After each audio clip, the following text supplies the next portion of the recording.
Hello everyone, welcome back to the channel.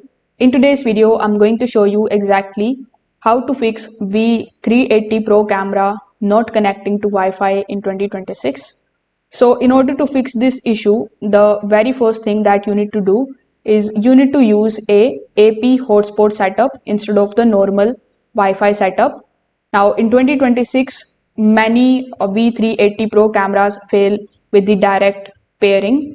So you need to select the AP mode in the application, then connect your phone to the camera's hotspot. After that, you need to enter your Wi-Fi details. This method works much more reliably than any other methods. So you need to make sure that you try this one. Afterwards, you need to simply check the router channel settings. V380 Pro cameras often fail on the higher channels like 12 or 13. So you need to go to your router's settings and you need to set to 2.4 gigahertz channels manually to 1, 6 or 11, and then you can try again. Now in our third step, you just have to basically disable WPA3 security. These cameras still work with WPA2.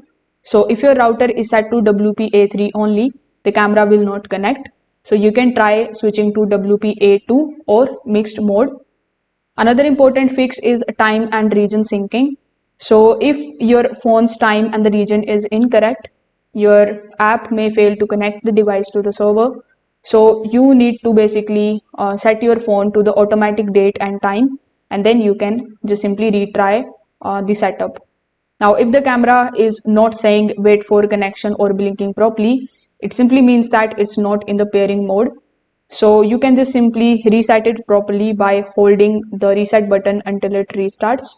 So you can try these methods and see if your camera is working properly again. If this video helped you out, make sure that you like this video and subscribe to the channel. Thanks for watching.